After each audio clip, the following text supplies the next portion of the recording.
It's my pleasure to introduce Dr. Jim Jarvis. I first met Jim when he was chairing the NARCH study sections, and it was the first review I had ever gotten asked to do by NIH. So I'm nervous. I'm sitting in the furthest corner away I can from the chair because I was intimidated. Hiding behind a pole. I was hiding behind, perhaps there was a pole that I was hiding behind. That is very likely. And I found as I disagreed with some of my fellow reviewers, and I would kind of raise my hand and start to create that, Jim helped encourage that voice to be developed and to always, disagree in a appropriate, respectful manner, but helped perhaps create then what became a more vocal reviewer in subsequent sessions, but he kept inviting me back, so I figured that was maybe a good sign. And so he helped bring me up in the NIH review process, and I learned a tremendous amount. So, Dr. Jim Jarvis is a pediatrician who has been working in the area of indigenous children's health for more than 15 years. He is currently a professor of pediatrics at the State University of New York in Buffalo. Dr. Jarvis, who is of French-Canadian and American Indian Mohawk ancestry, was raised in Vermont.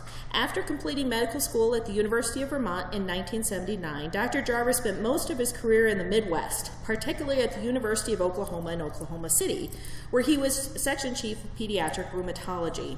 While in Oklahoma, Dr. Jarvis held the Children's Medical Research Institute's endowed chair in pediatric rheumatology, was president of the University of Oklahoma Health Science Center American Indian Association, and was awarded an American College of Rheumatology Clinician Educator Award for his work with American Indian students. Dr. Jarvis's list of trainees is a who's who among young Native American physicians now practicing in Oklahoma and actually around the country. Dr. Jarvis did research training in rheumatology and genetics at Washington University in St. Louis, and his ongoing research includes investigations into why rheumatic disease, like rheumatic arthritis and juvenile idiopathic arthritis, are so common in indigenous Americans. This work is expected to cast light on how diet change and chronic intergenerational trauma leads to so-called epigenetic changes that reprogram cells of the immune system. And he's going to explain to us what all that means. He is widely sought consultant in areas relevant to protecting indigenous people's rights in research, especially genetics research, and is author of the American Academy of Pediatrics policy statement, Ethical Considerations in Research with Socially Identifiable Communities. Dr. Jarvis has broad interests in child health and indigenous communities. He is currently chair of the American Academy of Pediatrics Committee on Native American Child Health and a liaison to the Canadian Pediatric Society's Committee on First Nations Inuit Health. He was the founder and first co-chair of the now biannual International Meeting on Indigenous Children's Health, which a plug will be held in Denver this coming June. They're now accepting abstracts, I believe. Yes, which brings together researchers and community advocates committed to advancing the health of indigenous children through the Western Hemisphere, Pacific Islands, and Australia. Please join me in welcoming Dr. Jim Jarvis, Epigenetics and Health Disparities.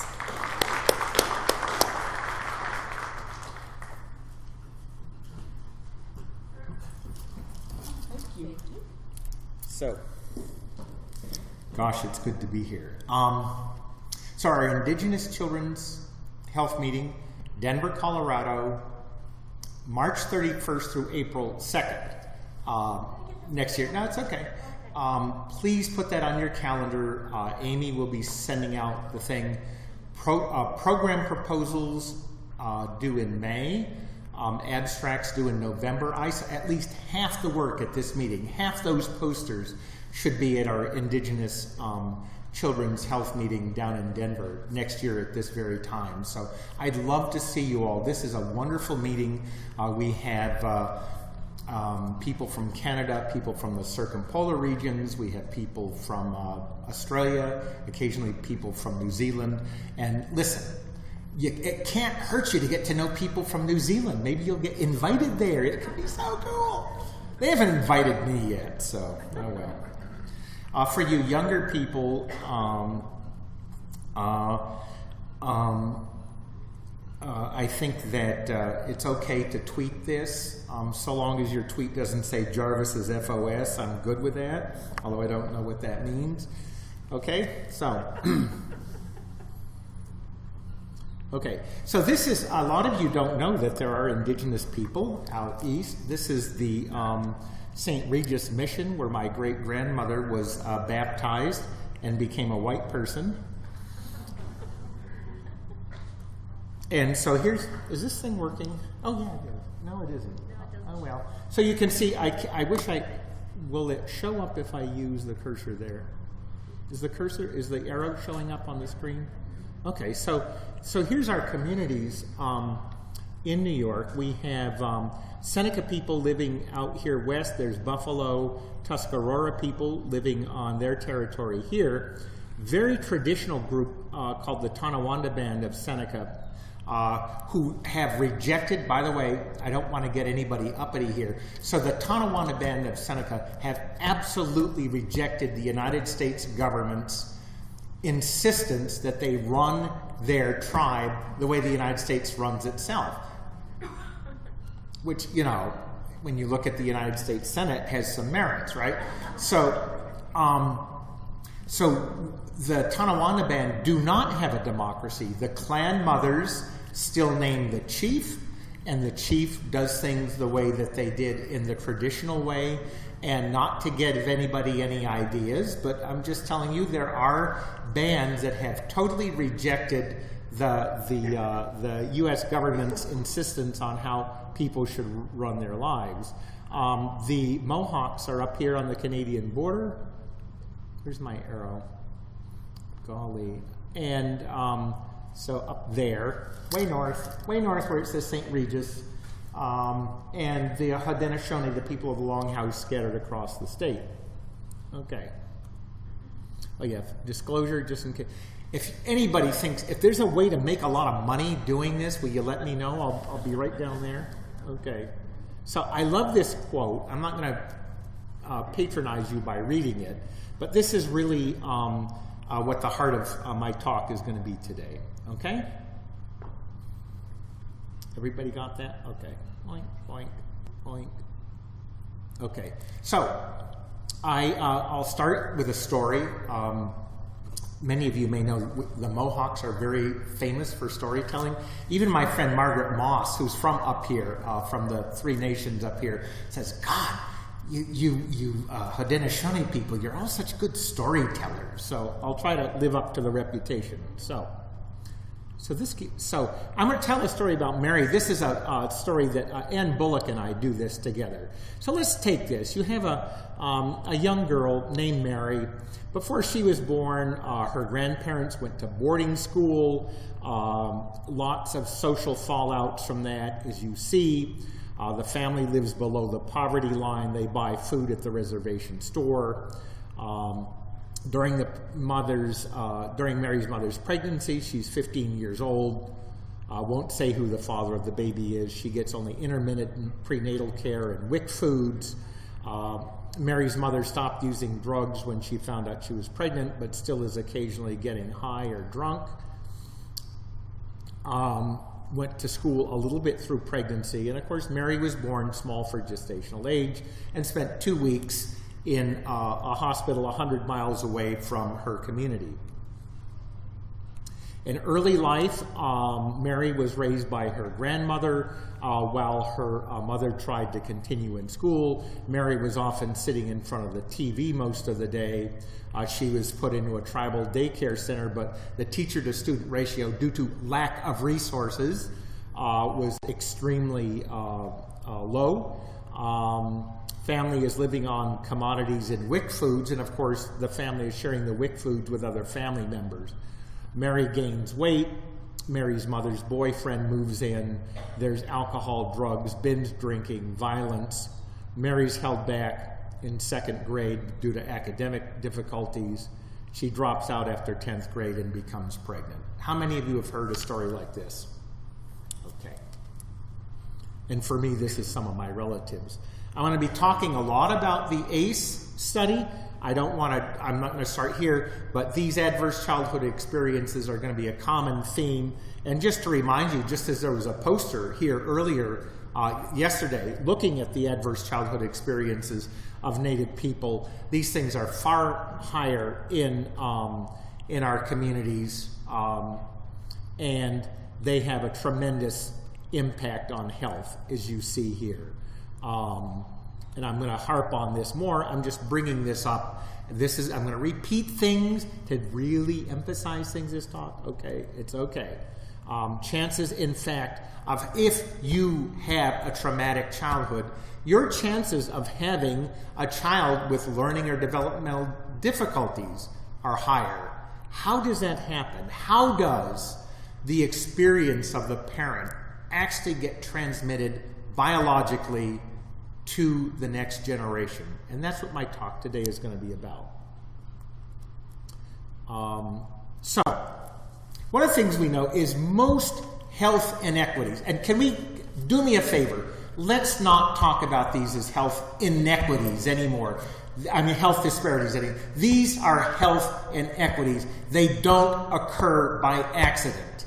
They occur because of deliberate public policies about who has resources, who keeps resources, who uses resources, who controls resources. These health conditions did not occur by accident. They occurred because of direct public policies. Okay? Whew. Glad I got that off my chest.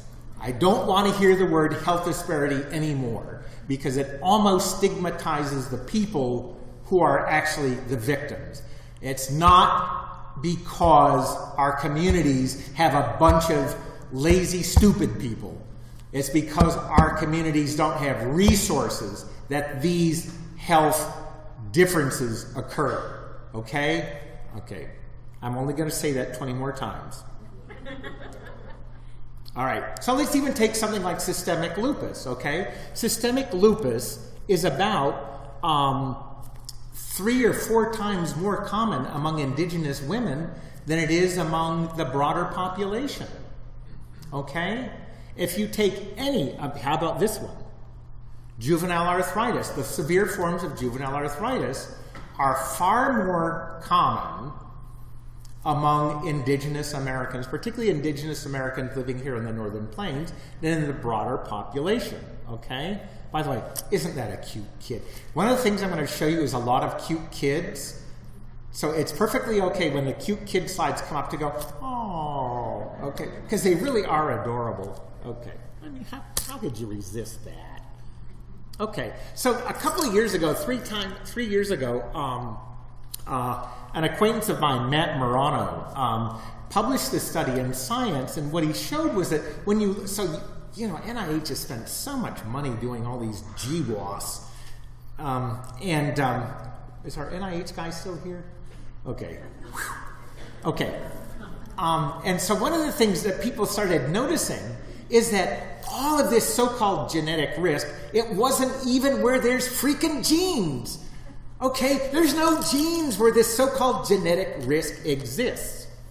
It's really interesting, though, as a pediatrician, that most of these areas of the genome where these GWAS identifiers happen to occur are in areas that are very active in fetal life. We pediatricians love this stuff. By the way, Matt Morano, who did this study, is really a nice guy, and you want him on your basketball team. He's about 6'6". Okay. And we found the same thing.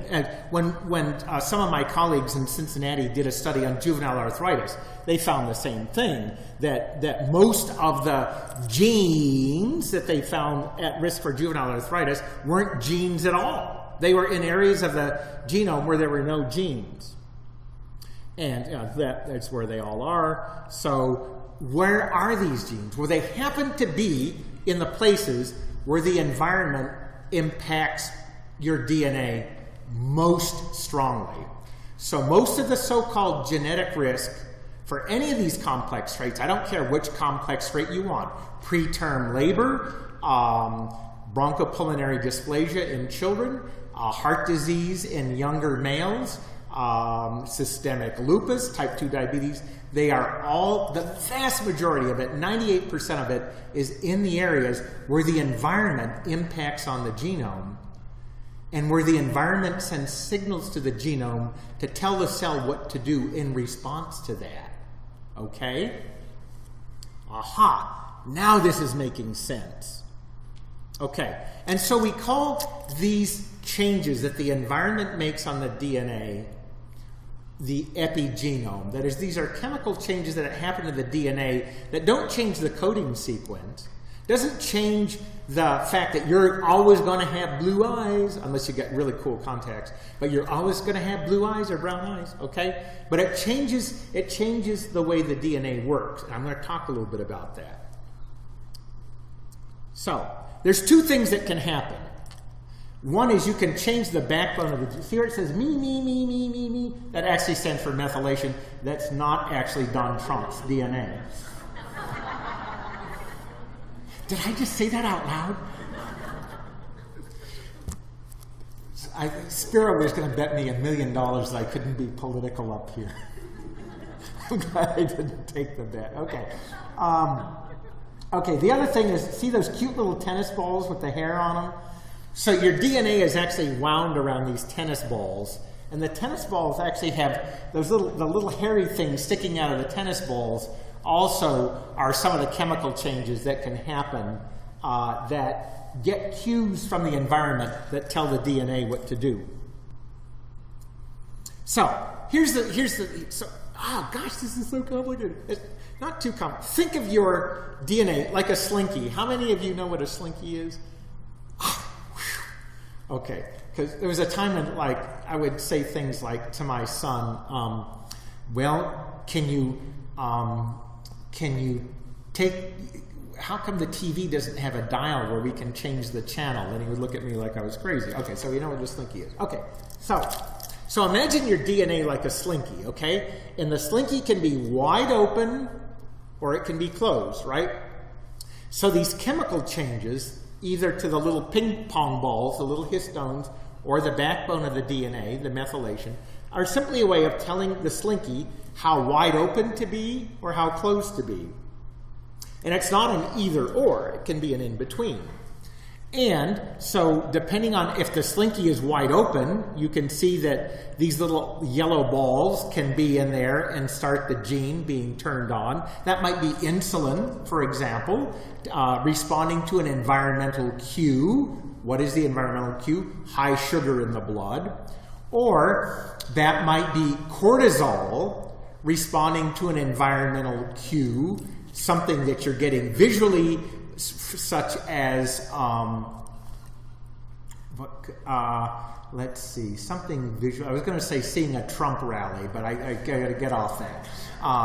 That raises your stress level and makes you need to make all this cortisol, right?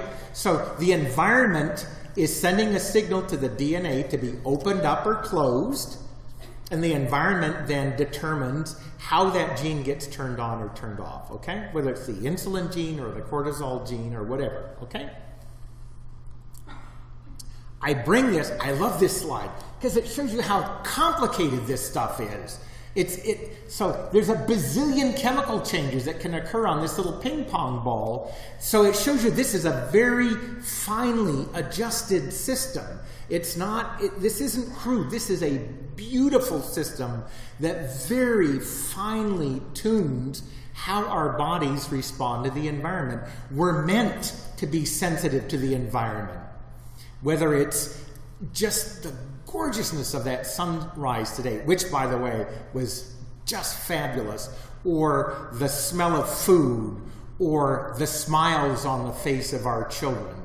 We're built to be sensitive to that, okay? And there's lots of, I just put in this slide too, it's just to show you, there's lots of stuff in there that helps us adjust in a very fine way to what the environment is telling us, okay? Including, my favorite ones are the ones, which ping pong balls? These ping pong balls right here, they're wicked cool. That's all I'm going to say. Those are called enhancers, and it turns out those are really, really, really important. I'm not going to go into the biology of that, but it turns out that that's really where we really work the slinky really well. Okay. So that's what we found in juvenile arthritis. Most of the so-called genes providing risk in juvenile arthritis were in fact in these enhancers, the places where the environment is picking up some signal and fine-tuning what genes get turned on and turned off. Same thing, you can see that what was really amazing is now we're beginning to say, even though the enhancers may be in a certain spot in a healthy person, those enhancers change during disease. So our bodies even have a way of reorganizing how it senses information coming in the environment, depending on whether we're sick or well. And this is what we found also in juvenile arthritis. And this is don't have to bother exactly what that slide shows, but what I want to show you is that this means the epigenome is changeable. It's changeable. This is really important. The epigenome is changeable. All of this accumulated trauma and stress and all of these things that are going on that affect the health of our communities, it's changeable. We've been with this. What I'm showing is that just treating juvenile arthritis reorganizes the epigenome. Just treating lupus reorganizes the epigenome. Okay? So what does this all mean? Wait. Come on, guys. Oh, that's it. Thank you. Feel better. Just something else. We pediatricians, we just love kids. We love watching what happens when children encounter their world. So thank you. Thank you for indulging me. Okay. First, let's be really clear again. Poverty is a national scandal. Native people have among the worst poverty, but do you know that 40% of the children in this country are being raised in poverty? 40% of the children are being raised either below or only 200% above the federal poverty line. I got news. If you asked any United States congressman to live for 2 years at 200% of the federal poverty level, they'd scream at you. 200% of the federal poverty level is still freaking poor. We are raising 40% of our children in poverty. When I tell my friends from Europe this, they look at me like I'm out of my mind. They can't believe that the richest country in the world has so little care for its children. This is where our kids grow up. And it's not just an Indian country either. I've got pictures. The far left is New York, New York. Center one, I think that might be West Virginia, South Carolina. Far right, lower right is Detroit. Middle one is Baltimore. East Los Angeles. Wherever you go, this is the kind of community our children are living in. And this has health effects. Obesity strongly tracks with poverty. Now we'll get to the ACE study. How many of you have heard of the ACE study? Deo gratias. Do you want to hear something? I gave this talk at Westchester County Medical Center, one of the richest counties in the United States, right? One of the richest counties in the United States. I gave this talk to pediatricians, the single most important public health study that's been in this country in the last 50 years. I asked a room full of pediatricians, about this number of people, how many of them had heard of the ACE study. 2 of them raised their hand.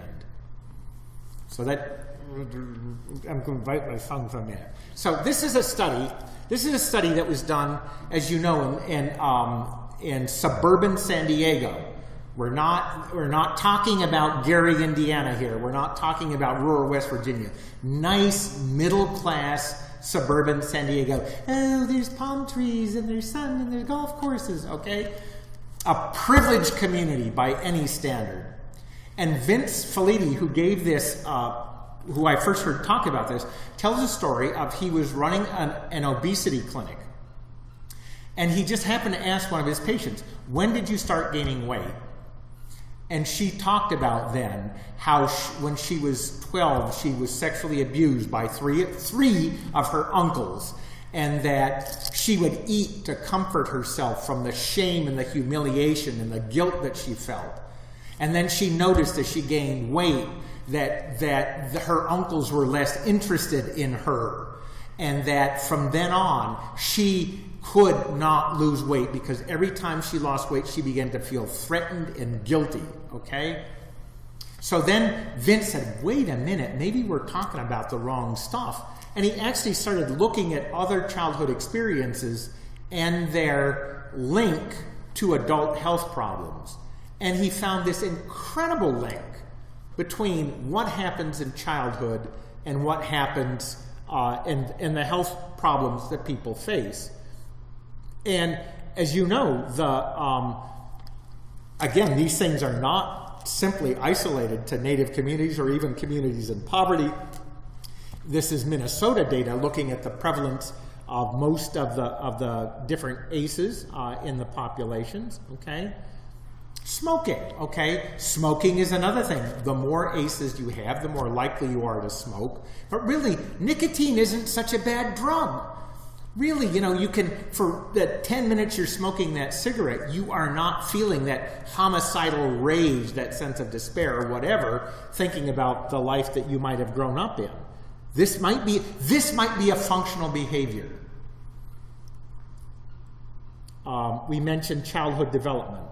And how about, and same thing, I was speaking to somebody in front of a poster yesterday about, the high rates of opiate use that we're seeing in some of our communities. But the one message we need to send is that addiction is not a moral failing. I don't care what you're addicted to, whether it's alcohol or opiates or sex or gambling. Addiction is not a moral failing. Addiction is a coping strategy that's gone very, very bad. And we've got to educate the broader society about this. Addiction is not a moral failing. It's a coping strategy. So let's talk a little bit about how stress plays out and how that affects the epigenome, okay? I'm really going somewhere with this. I'm not just up here ranting, okay? Okay. So we actually have, our brains are very remarkably built to sense the environment. When we experience stress, we're supposed to respond in a certain way. And that includes the so-called fight or flight response that will in fact change our brain architecture over time and will lead to sort of a hyper-responsive state that will in fact sometimes when we begin interacting with our environment in a hyper-responsive state actually generate more stress. So for example, if I got news, I have never done this, but I've heard about it, that if you get stopped by the cops for speeding and start yelling and screaming at the cops and punching them, the situation gets more stressful. Didn't see that coming. Okay. This is the other one that gets me. So I gave this talk for, again, a bunch of privileged pediatricians a few months ago. And they go, well, everybody has stress. Okay, so here's how we define stress. Okay, let's think about this, okay? There's a lot of individual variability in this, right? And some of our perception, it's true, okay? And, come on. Oh, I see, I gotta get rid of that stupid thing. Okay. So, and we can talk about something, there is something called positive stress, right? Okay. And so in part it is based on our reactions. So positive stress might be that it's brief and infrequent, mild to moderate intensity. Think about the 15-month-old who can't say what she wants, the 2-year-old who stumbles and scrapes her knee, et cetera, et cetera. My daughter crying like a baby the day before she started first grade. But we have buffers for it, okay? And it allows us to get back to a baseline. And so this builds resilience. And so here's my picture. There I am up on the mound, 9 years old, got my bubble gum in, and and I'm up there throwing, right? And it's stressful. I can tell you, it's stressful to be up on that hill. And so, but I get my teammates around me, come on, let's go. And maybe you get an out, and then you're feeling better. And that will, even though it's stressful, the stress is brief, It's buffered by people cheering you on. And if you experience that kind of stress, then in fact you might want be the guy in the lower picture who's at the old guy baseball camp and wants to still play baseball. That's different from this. Okay? Toxic stress, it's long-lasting. It's strong intensity. It's often associated with these ACEs. And there is insufficient social buffering. So when the guy at this meeting said, well, everybody has stress, I talked about my patient, my native patient, who was being babysat by his uncle. His uncle, unfortunately, was sniffing paint that day, dealing with his own childhood traumas, obviously. And the uncle, in a murderous rage, strangled my patient's 5-year-old sister to death while my patient, then age 9, watched this happen. So not everybody experiences stress this way. So stress, it turns out, is an immune modifier, and that's why I think we have these high rates of rheumatic disease in our communities. But the other thing it tells us is that, for all the inflammation in those complex traits, stress is very likely a part of it.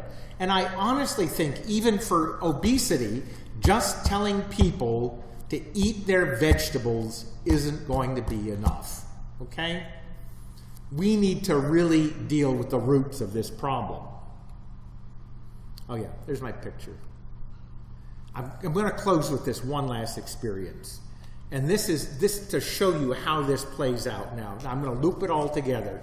Social behavioral epigenetic. And this is a great experiment. This was done, published in Nature Genetics. And here's the experiment. You take a male mouse, that's the white mouse there on the left, okay? You take this male mouse and you give it a smell that it loves. This is sort of it's like taking the mouse to Cinnabon, as I've said before, okay? Oh, it smells so good. And then you shock the mouse. And you do this for about 2 weeks. Then you mate this male mouse to a female who's never smelled the smell or experienced the shock. In that second generation of mice, when they smell that smell and hear a loud sound, they will go cower in the corner of their cage. This mouse has never smelled the smell, never experienced the sound. In fact, the second generation of mice will show the same behavior. Okay? Then when you look at the brain architecture, the left side is normal, the right side is the mice who've been stressed. Significant rewiring of the brain architecture around the part of the brain that handles smell and sends smell to memory. Furthermore, they looked at these genes that were associated with this wiring of the smell part of the brain, and they all show very distinct and different epigenetic signatures. Okay? So, remember though, the epigenome is changeable. So, we have, I'm going to go through this quickly, we have lots of programs, the nurse-family partnership, where you've shown that this has had a significant impact on the finances of these families. We're saving money with things like this. We're not spending it, we're saving it. We have Allison Barlow's Family Spirit program run out of the Hopkins Center for Native American Child Health, American Indian Health. These have been shown to be very effective. Why? Because you are retraining the brain to get positive signals, retraining the brain to react to the environment in positive ways, retraining the senses to experience pleasure as well as stress. And, and lots of areas that are affected by this epigenetic reprogramming. And again, when you go to Washington, you young people never go to Washington without visiting your congressman's offices. We'll talk more about that as I mingle. So really what we're talking about is investments, not spending money. So let's rewind Mary's life, okay? What if, as soon as her mother's pregnancy was diagnosed, she was matched with a home visitor, whether it's Family Spirit or something else, and that she has visited adequate visits, adequate resources. The WIC foods are supplemented so mother doesn't have to share them with her family. The mother's rewarded for participating in whether, family spirit, you name it. Mother's able to get to her prenatal visits because there's actually transportation they can afford. They're able to get counseling around alcohol and substance abuse. Mary's baby is born at 39 weeks gestation. The baby is in appropriate daycare. Mother's receiving appropriate nurturing. Okay? What if this happens? What if this happens? Okay? What if all of that happened? Wouldn't we be remaking our communities? This isn't expensive. This is not expensive. Do you know in Oklahoma, a poor Indian family pays higher taxes on their food than an oil millionaire does on his stock dividends? Raise your hand if you're scandalized by that. This is what I'm talking about, right here. The resources aren't here because somebody else has them. And they can talk about class warfare as much as they want to, but they declared the war. And it's time for us to fight back. And now that we have the biology, we can fight back. So look at this picture. This is the community we want to build. That child, happy to be an Indian child, looking at his father saying, I look like Dad. That's the world we want to build. We can build that world. It doesn't take much. So I want to leave you with that quote by Frederick Douglass. And I'm sorry if I get a little over the top, but I get passionate about this, and I'll take questions. Thank you.